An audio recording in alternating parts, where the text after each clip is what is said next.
What's going on, guys, and welcome back. Hope you're having a good one, and happy new season of Marvel Snap. Today, I've got a competitive deck that you can use day one, no matter if you're in Pool 1 or have a complete collection. Hitmonkey is one of the best 2-cost cards in the game currently and is by far one of the best Season Pass cards we have seen yet, immediately supercharging the Balance Archetype and Sera decks, just going through the roof, as well as having a nice place in Mr. Negative Zoo. There's a lot of homes for him, and so this is just the beginning of the decks that he fits in. Now, before we get to the decks, guys, let's go ahead and talk about some card combos. I did give my early impressions on yesterday's video, but these are the cards that I find probably the best to pair with Hitmonkey. Naturally, cards that want other cards played, like Angela, Bishop, are going to be the standouts. However, there were a few that stood out above the rest in my early testing. That being Bast and Beast as the main MVPs, as well as Sera and Mysterio. Simply put, these 4 cards are going to definitely make a huge difference for your Hitmonkey, mainly Bast being the most noticeable, as well as Beast. And then obviously, guys, having that energy reduction with Sera is nice, as well as the instant 2/6 stat line you get with Mysterio. It's safe to say that these cards are going to be featured a lot in today's decks because, well, they definitely give Hitmonkey the best chance at a good stat line. Now, my friends, as always, guys, we have timestamps down below, so if you're not in Pool 1 and you could care less about that deck, feel free to skip around. That is why they are there, and sit back, relax, let's jump in. Now, repeating what I said in my early review, I think Hitmonkey gets better as you build your collection, but in Pool 1, we have the Monkey Zoo deck that actually works pretty well. Obviously, guys, you'll be building Angela and Bishop like normal in a Zoo deck. You can try and clone Hitmonkey with Moon Girl if you're able to get the card draw. And then, of course, you play Kazar and Blue Marvel, and on turn 6, if you have them, you slam Onslaught on there to boost everybody up. Now, in this deck, it is a little bit tricky when exactly to play Hitmonkey, and sometimes you can just get stuck with big card draws, and again, that is the result of playing in Pool 1 with the newest card. Now, moving along to Pool 2, it's still going to be a Zoo deck that you'll want to play, but now we have the addition of both Sunspot and Iceman, and of course, we still have the same core build below, but you can also do a deck with Infinite, of course, the infamous Sunspot Infinite combo if you don't have Hitmonkey at play. This one is a little bit better because you have just stronger 1-cost cards, and you can rely on Sunspot if you get bad card draw. Now, to kick us off with the Pool 3 decks, we're going to end on Zoo, and this is a take on the Dracula Dump deck, but we do have Hitmonkey and Mysterio in here combined with Zero, Titania, and Lizard. This is a very solid deck overall, as you can completely flood the board and have explosive turns. You can play Hitmonkey on turn 4 and on. We have Kazar and Dracula as well. And we have America Chavez to go ahead and give us a dependable discard for Dracula if we don't pull a Red Skull. The best part is we can go ahead and empty out the hand pretty easily with Hitmonkey involved to guarantee the Dracula pull. And overall, the deck works really well with the synergy it has. Moving on, we go to one of the best homes for Hitmonkey, and that is going to be Sera Miracle Monkey. And guys, this deck is very strong, and this is the Pool 3 version of the deck. Pretty much you have synergy with Hitmonkey, Mysterio, and Bishop, as well as Angela. And you're able to do an explosive turn 6 when you play Sera on the board, playing all of your low-cost cards. You have Killmonger to trigger Nova, you have no other 1-cost to worry about, and you can counter the opponent. We have Goose for some light control, as well as Spider-Woman. And overall, guys, the deck is able to pump out big numbers as well as counter the opponent. Very solid addition of the deck. Just be sure you check out one of my guides on Sera Control so you know exactly when to play which cards and know how to play the deck itself. But of course, guys, if you played it last season, you know, if you have access to Darkhawk, congratulations, you have one of the best decks in the meta moving forward in Sera Dark Control, with our newest addition in Hitmonkey. Now, of course, this is very similar to the deck we just looked at, but with the addition of Darkhawk, Korg, and Rockslide, giving us a very nice, dependable power that we can play. And this deck has some of the most burst potential on turn 6 that I have seen so far in Snap. We have Bishop for only 2 energy if you could play Sera on the board, Mysterio for 1, and if you happen to get Zabu out as well, it's just ridiculous, as you can counter with Shang-Chi, get Hitmonkey comboed out, or just have the dependable Darkhawk power. Or if you want to try something a little different and keep your opponent on their toes, you can also add in Wong, who's going to obviously have the reduction from Zabu and Sera, and you could have the powerful on-reveal effects of Rockslide and Korg, as well as Hitmonkey, who does have his ability as an on-reveal, and that is really going to amp up his power.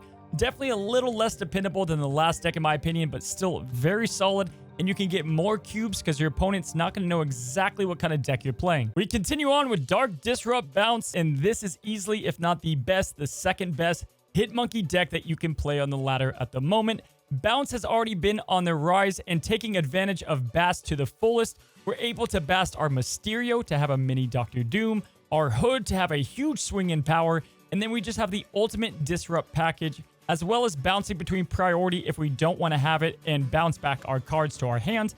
We can also not fully commit to one location, as again, we can go ahead and bounce our cards back.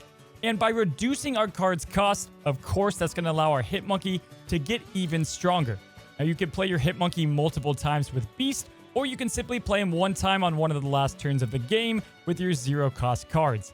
Now, this deck has so much going for it because you have America Chavez, you have Darkhawk, you have the Bishop Mysterio combo, and now we have Hitmonkey for a massive power play. This deck already has done wonders for me this season, and again, I would be surprised if a version of this deck or the Sera control isn't the top deck to play with Hitmonkey moving forward. Now, what if you don't have Bass as it is a pool 4 card? Well, Attack of the Clones might be the deck for you.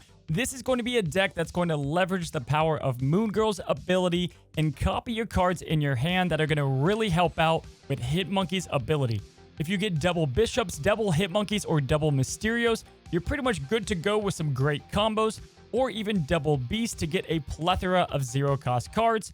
There are a couple of cards that you can swap out for others. I have She-Hulk in my deck because simply a Moon Girl She-Hulk combo is too good to pass up, especially with Sunspot in the deck as well. Overall, I've had some really good success with this early on, and again, you can throw magic in here if you need some extra turns to pull off all the cloning, but a very strong deck with only pull 3 cards. Now, the base of the last deck really gave me a mad scientist kind of theory crap for this next one, and I haven't been able to test it all the way, but a Hitman's Clone Destroy deck I think is going to be pretty damn strong with Hitmonkey. Now, it's going to be a lot like the last one, but we're going to leverage a Death Moon Girl deck alongside She-Hulk and the powerful Wave combo to get some crazy things happening with Hitmonkey. Now, we have Beast to go ahead and bounce back our Destroy options with Carnage. We have Yondu to get a cheap kill as well so that we can Wave on turn 5, play She-Hulk for nothing, and then have Death pretty much reduced down as well. I think if you can pull Moon Girl off with the right cards in hand, this deck has loads of potential on top of having Hitmonkey getting all of the bonus power with the extra cards played. In combination, Hitmonkey, She-Hulk, Death, all being played on the same turns is going to be absolutely nutty, and I think it's got some really strong potential. I've seen loads of Hitmonkey decks, but I've yet to see someone combine it with Destroy, so I'm excited to test this out more on the ladder. Now, of course, because Hitmonkey is a zero power card, naturally it has a home and a place in Mr. Negative decks, and I've got to be honest, it's actually pretty damn good in these decks as it combines Mr. Negative being able to play a lot of cards with low energy with Hitmonkey's ability, and this deck is going to leverage kind of everything at once. You have Wong in combination with White Tiger and Wolfsbane and Ironheart, but you can also play Hitmonkey with his on reveal ability. We have Psylocke and Zabu to try to cheat out Mr. Negative out early, and Iron Man Mystique as the tried and true combo. And then you never want to be scared to play Magic on turn 5 because most of the time you'll be able to win with all the different combos that you have going on. I think Hitmonkey definitely has a spot in future Mr. Negative decks, but if you don't have pool 4 cards like Bast, that's going to tremendously make this deck better. You can play a pool 3 Mr. Negative deck that will be relying a bit more on the Sera gimmick, but it's going to play very similar. Now, a lot of people don't even like Zabu in the deck because it gives you another chance to draw that instead of a better negative card. And this will play somewhat similar to the deck we just looked at and still very strong. Now, to wrap things up, we have one of the more spicy decks, and it is called Valk-Kong. And this deck is all about getting zero-cost cards that we can play in tandem with Hitmonkey's ability. But we have Valkyrie to go and boost these cards' power. We have Jane Foster to pull them from the deck, as well as Thor.